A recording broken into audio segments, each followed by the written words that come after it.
variables que vamos a utilizar, y creo que esta era la que estábamos buscando, que no se veía en el otro lo que está diciendo, ayudará o no ayudará el troquinete, y por qué está estableciendo esa duda, por si es una duda razonable o no. Aquí está el rodamiento, está poniendo un rodamiento de una hilera de bolas. La pregunta es, nosotros sabemos que el rodamiento funciona a dos tipos de carga, bueno, debemos saberlo, carga de empuje y carga radial. Entonces, al establecer nosotros una carga hacia abajo o hacia arriba, no importa, suba o baje el elemento, la duda es, yo le estoy dando un torque aquí, ¿soportará algo de la carga que quieres elevar antes de que haga el regreso? ¿Lo soportará el rodamiento? Empíricamente la lógica te dice que sí, te dice parte de la carga la va a soportar la camisa del rodamiento, la pista interior y las esferas. La duda que nos da, y es razonable, es, aquí se ve en su diagrama de cuerpo libre ahí esquemático, que es esferas, pero nunca dice de qué tipo es. Suponemos al decir, es un rodamiento de bolas, suponemos que es de ese, pero ya no lo sabemos. El rodamiento de bolas, ¿qué tipo de carga soporta? El común que ustedes conocen. ¿Cuál carga soporta el rodamiento de bolas? Axial, normalmente axial. ¿Y yo qué tal si tengo una carga de empuje? Que es el caso. Entonces debería de tener ahí uno cónico de agujas, y no lo tiene. Entonces por eso dice que es razonable la duda. Comúnmente el rodamiento soporta cargas del centro hacia la periferia, eso es radial, lo que soporta.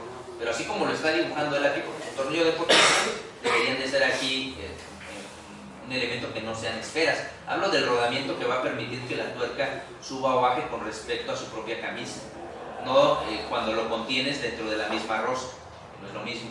Yo lo puedo contener dentro de la misma rosca y forzosamente tiene que ser una esfera, si no, no puede correr a lo largo de la hélice, ¿no? Se refiere a un rodamiento estándar que le pones o de empuje, de los rodamientos que se ven comúnmente, y que establecer que la carga radial pues le va a ayudar, pero ¿dónde está la carga axial? Que esa es la que nominalmente estaría como esta, ¿no? La axial. La radial es la que obviamente no le ayudaría. La duda es si le ayuda, cuánto le ayuda. Esa es la duda razonable que establece ahí el autor. Y después de eso nos falta pues, las variables que él está manejando, y las pone creo que aquí arribita, para no regresarme tanto, y las puedan ver. Son algunas, no muchas. Por eso les pasaba por ahí que tuvieran el documento, no sé si lo tienen al menos uno, para que lo puedan ustedes verificar y poder ver estas variables que nos da el autor. Y aquí están. Es una tablita, no la he pasado. Por aquí debe de la puso más abajo, donde tiene TU, TS, todas estas variables, también es el que les estoy comentando ahorita. Cuando está contenido, no es lo mismo que está contenido sobre la misma hélice a cuando pones la tuerca y la esfera aparece nada más para soportar la carga. Son diferentes tipos de rodamientos, estableciendo nada más el axial. Creo que este está completo, este libro, no me crean mucho, porque no veo la lista de variables donde aparezca TU, TS, TF, E, PF, todas esas, para que las puedan ver ya bien. No, aquí no están. Son variables de esfuerzo. Aquí está el capítulo, no había leído. Variables del capítulo, aquí están todas. En teoría, o sea, o demás. Entonces, para que las alcancen a ubicar en qué página, al menos anoten la página y sepan dónde buscar. 723, ahí lo pueden ubicar y pueden establecer todos los tipos de torque, de elevación o no, que es el que él maneja, y todos los tipos de fuerza, por aquí deben establecerse. Torque, no veo las Fs, pero bueno, ahí decía que todos los del capítulo, ya vi que no es cierto. 2 de 2, ¿dónde está la otra? 1 de 2, ahí está, era cierto, ¿no? Está algo más grande, ¿no? Ahí está, 1 de 2, ahí está, ahí se ve, y ahí están las Fs, fuerza de fricción, fuerza del perno, fuerza de la recarga, fuerza máxima o mínima del material, dependiendo cómo lo quieras establecer, rigideces, longitudes, avances, normales, hilos por longitud, le llaman N, etcétera, ¿no? Para que ubiquen dónde están todos esos. ¿Y de dónde lo toman ellos? Bueno, un pequeño almanaque, ¿no? Dice aquí, un almanaque, lo pueden ver desde el 94, que ya está viejito el libro, del 94 a la fecha. Bueno, no como otros, es un poquito más reciente, lo que nosotros llevamos. Pero este yo no lo llevé, de hecho, esta versión, 94, el 95. Ahora sí, ya viendo dónde está la referencia para que la puedan localizar, vamos a ver qué hace el autor. prefiero así porque si no mueve demasiado la barra. Ahí está. Luego rápido lo paso. Y dice tornillo de potencia. La eficiencia la voy a ver directamente en el problema, para ver si es cierto que nos da ese 20 y tantos que decía el proveedor.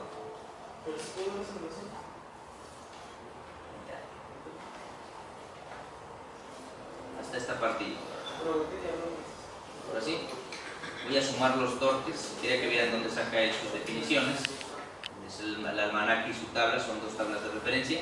Pero bueno, él debe conocer el torque y la potencia de la carga que le va a poner. Aquí arriba me establece la carga, 1000 libras, la carga que él va a establecer aquí, pero por la distancia para que se convierta en un torque. ¿Cuál distancia es esta? Pues el radio, ¿no?, que debería de tener, por eso lo pone entre dos. La distancia, tenías el valor del tornillo, que decía de cuánto era, 1.25 que establecía él, y lo va a dividir entre dos. De hecho es 25, no sé por qué le pone ahí 15, pero bueno, estableciendo ese dato. Luego de ahí tenemos nosotros ya el paso diametral, nos lo daba el autor, el paso de este gusano, la fricción, y aquí es donde empiezan nuestras dudas. Cuando lo empiezas a resolver, no te establece el autor cuál le vas a poner, si vas a considerar el punto 15 o el punto 02.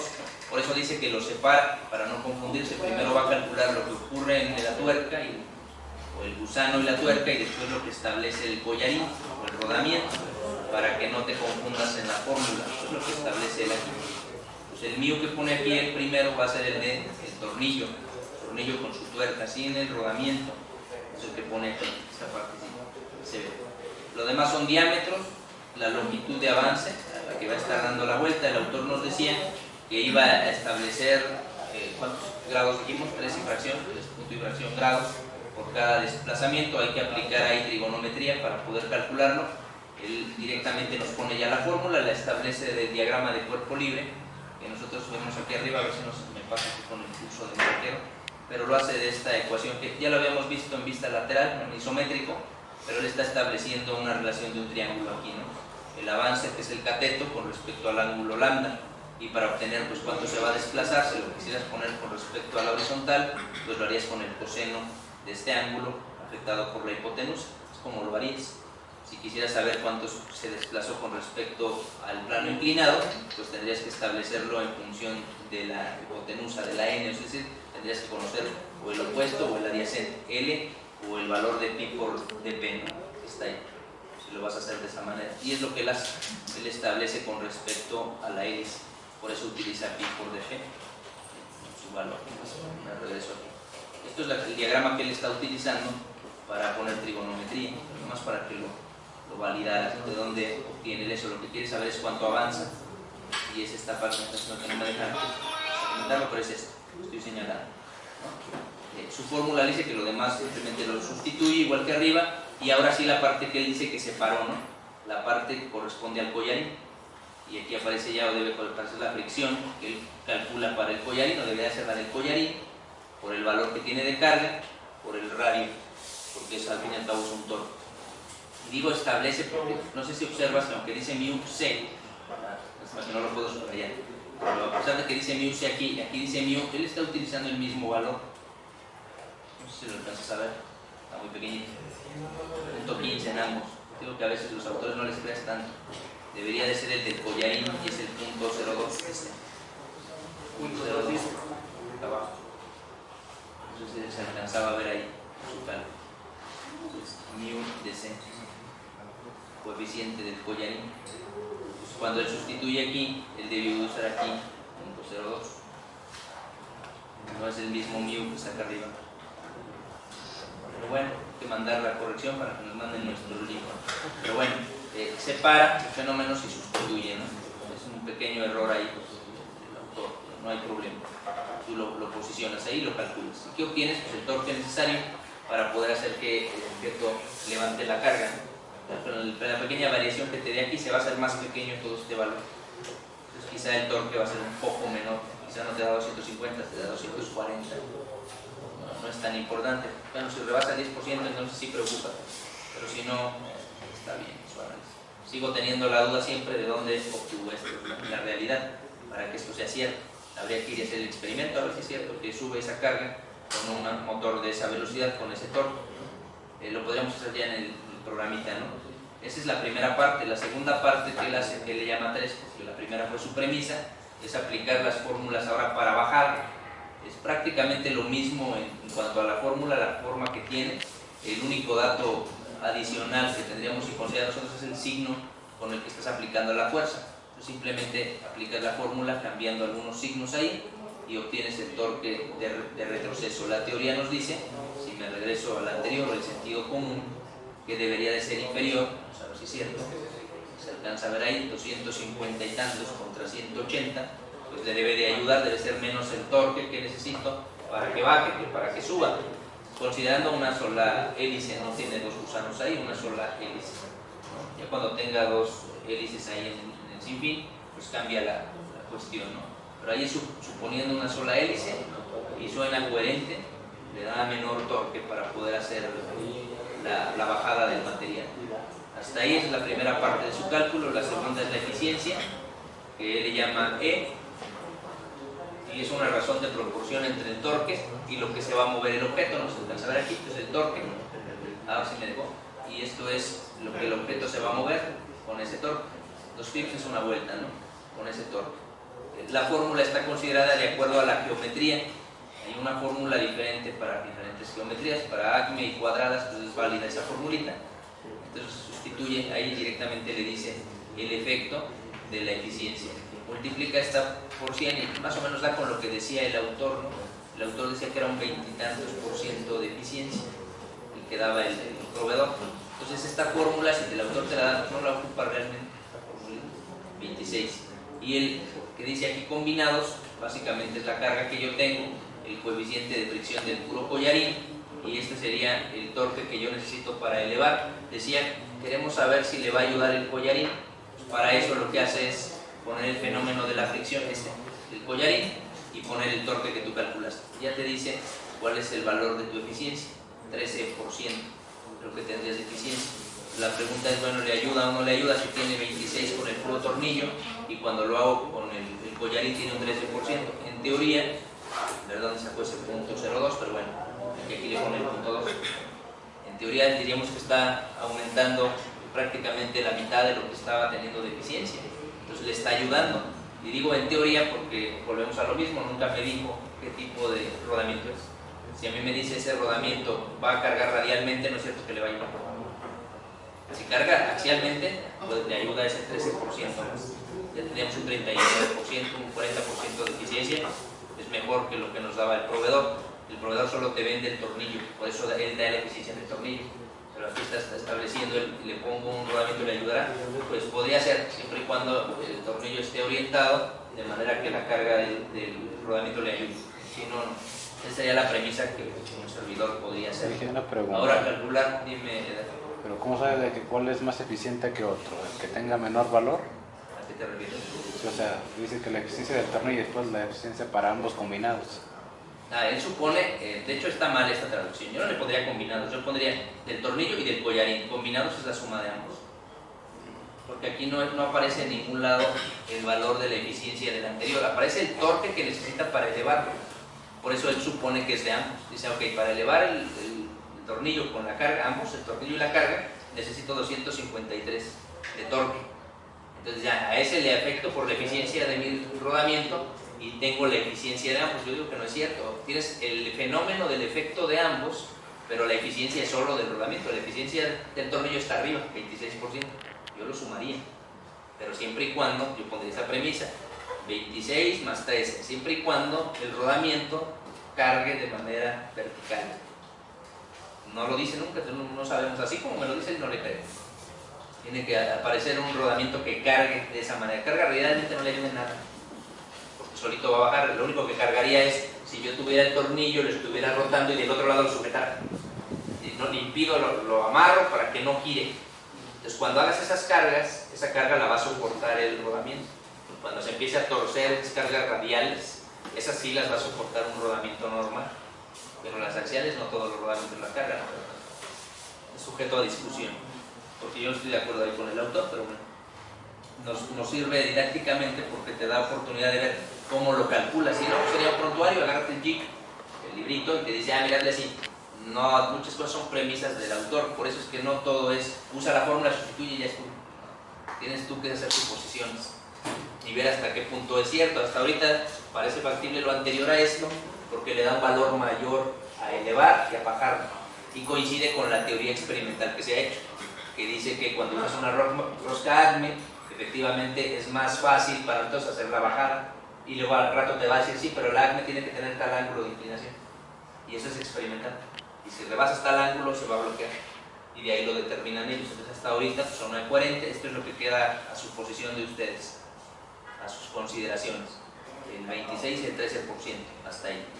Entonces hasta ahí más o menos queda claro esa parte. Eder, hasta ahí. Mazo. Esta parte sí entendemos que es el fenómeno de ambos, ¿no? Este 253. O sea, nomás es la suma. Se obtiene el fenómeno de carga de ambos, del rodamiento y del tornillo, el 253. Pero una cosa es el torque y otra cosa es la eficiencia. ¿Qué es la eficiencia? Cuando viste máquinas mecánicas, ¿qué les enseñamos que es la eficiencia? Lo que dice la fuerza, te dice el plano inclinado, le voy a poner una fuerza normal al objeto. Cuando yo uso el plano inclinado, hago el fenómeno de palanca y te obtengo una eficiencia. ¿Por qué se debe una eficiencia? ¿A qué se debe la eficiencia? Es como la polea, ¿a qué se debe la eficiencia? En realidad te ayuda a cargar, ¿no? Te cambia el ángulo del vector. O sea, cambiarte el ángulo del vector te ayuda, ¿no? Porque orienta diferente el vector y ya tú haces menos esfuerzo. Pero en realidad no puede potenciar tu fuerza, no te dice más fuerte, cargas, no, cambia los ángulos del vector. Es igual lo que está diciendo ahí es, cuando usas el tornillo lo que está haciendo es que si la fuerza era normal, estás usando un plano inclinado de la hélice, pues la fuerza se descompone en diferente vector, esa es la eficiencia. Entonces él está diciendo que al usar el tornillo y hacer sus cálculos le dan un torque para poder elevarlo. ¿En función de qué fue el torque? Del radio, ¿no? Sabemos que es fuerza por el radio, la distancia del centroide. Sí, pero esa distancia y esa fuerza son en base a la orientación de la hélice, a la inclinación de la hélice. Y entonces dice que hubo una ventaja mecánica. Esa ventaja mecánica tiene que ver con la eficiencia. ¿Qué tan eficiente es? De la fuerza que yo le di, ¿cuántas se descompuso en el plano necesario para que elevara la carga y cuántas se perdió? Es lo que está diciendo. Entonces yo digo, en esta parte, para obtener el 253, ¿qué tiene que ver el rodamiento? No tiene que ver nada. Ese 253 lo obtuvo nada más de la hélice. Hasta ahí vamos bien. Entonces para mí es correcto lo que él dice de arriba. Es la eficiencia del tornillo y el cálculo que tiene aquí abajo, aquí es donde tiene que ver el tornillo, en este 253. Y las características de geometría o de deslizamiento del rodamiento están involucradas aquí, en el punto 02 y en que le da una vuelta al tornillo, nada más. Y la carga de 1000 que él está poniendo. Entonces esta es la eficiencia del rodamiento, lo que estoy señalando. Eficiencia del rodamiento. Y este es el fenómeno de elevación del tornillo. Entonces yo digo que la traducción no es correcta y quizás es lo que te causa ruido, porque no es la eficiencia de ambos, es el fenómeno de torque de ambos y la eficiencia del rodamiento, lo que está aquí. Y cuando yo digo cuál es la eficiencia del sistema, pues es la eficiencia que tengo aquí, la del tornillo más la eficiencia del rodamiento. No nos hacemos tanto con la traducción, yo sé que el original viene en inglés, entonces aquí en realidad es eficiencia del tornillo, eficiencia del rodamiento. Lo que está ahí, no es de ambos. Lo único que sí hago la aclaración, sí, es que es de ambos esto, eso es debatible. Este 253 podría suponer que tiene que ver, tú dirías, es que no le puedo dar la vuelta al gusano para que suba la carga si no le pongo un rodamiento ahí. Te voy a decir que sí, pero no es cierto. Tú puedes estar unos tornillos que no tengan el rodamiento, igualmente por pura fricción sube, para que lo establezcas de esa manera, entiendas de esa manera. Y esta ahí es la suposición que hace, no sé si quedó un poco más claro. Entonces la combinada es la del rodamiento. Esta es la del rodamiento. Y la otra es la del Y tornillo. esta es la de tornillo puro. Y el de ambos pues yo lo sumaría. Pero yo te digo, a mi premisa, siempre y cuando esta cosa sea carga vertical, axial. Porque si no, aunque la teoría matemática está bien, físicamente no carga. Que carga tiene que ser axial, no radial. Bueno.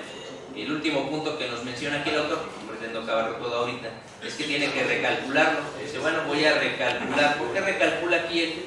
Bueno, porque va a considerar qué pasa si le pongo el fenómeno de la fricción. Esta es la fricción, la fricción del rodamiento, va a afectar su torque de acuerdo a la fricción, que nosotros sabemos de dónde se determinó, y va a obtener una corrección en su torque, ¿no? Es decir, va a ver si efectivamente esa fricción le ayudaría, hablando de torque, no de eficiencia, porque aquí dice que sí le ayuda, ¿no? 40% de eficiencia, sí, pero en torque le ayuda. Va a suponer en su cálculo que el torque es diferente. ¿Cuánto nos había dado arriba? Aquí con el autor le había dado un torque de 188. Cuando él lo afecta por el punto 02, pues el que está aquí abajo, dice que le va a tocar 17.5 al rodamiento y 139 en el total del sistema. Es decir, que si tú te fijas 188, suma estos dos, 140, 160, 170 contra 188, pues yo diría que necesitaste 20 libras pulgada menos. Perdió torque necesario. Entonces él está diciendo que, así nada más viéndolo, está diciendo que sí le va a ayudar. Hay que ver su análisis posterior. Pero hasta aquí necesité un torque inferior. Necesitaba 188 para que elevara la carga. Y él aquí está calculando con la eficiencia del punto 02 de la fricción del rodamiento, ¿cuánto necesitaré? Dicen que son 139. Necesito 40 libras pulgada menos total. Se supone que sí le ayudó. Y digo se supone porque no sabemos hasta ver si efectivamente está cargando y hasta ver de dónde sacó este dato, este punto 02. Pero teóricamente le va a ayudar, lo que dice ahí. No en la eficiencia, en el torque real, el torque.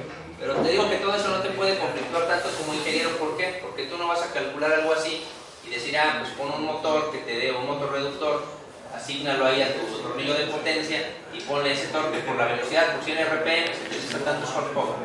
No es cierto, le pones un factor de servicio, 1.4 o 2, ya. Lo vas a aumentar a 1.6, 1.8 veces más. Entonces en realidad no usas el dato tal y como te da, él lo hace para tener un estimado de eficiencia. Hasta esta parte, hasta aquí le voy a dejar, hasta esta parte.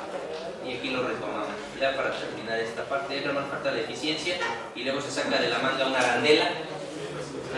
Dice, le voy a poner una arandela. ¿Y dónde estaba esa arandela en todo el dibujo anterior? Pero bueno, lo explicamos y ahí termina ese esquema, ¿no? Por eso son ideales. Ya están. Mira aquí vienen los ángulos que mencionamos. Dice que son ACME de 2 a 5 grados, pero hay que ver cómo son los ACME manufacturados de fábrica. Y ahí le dejamos.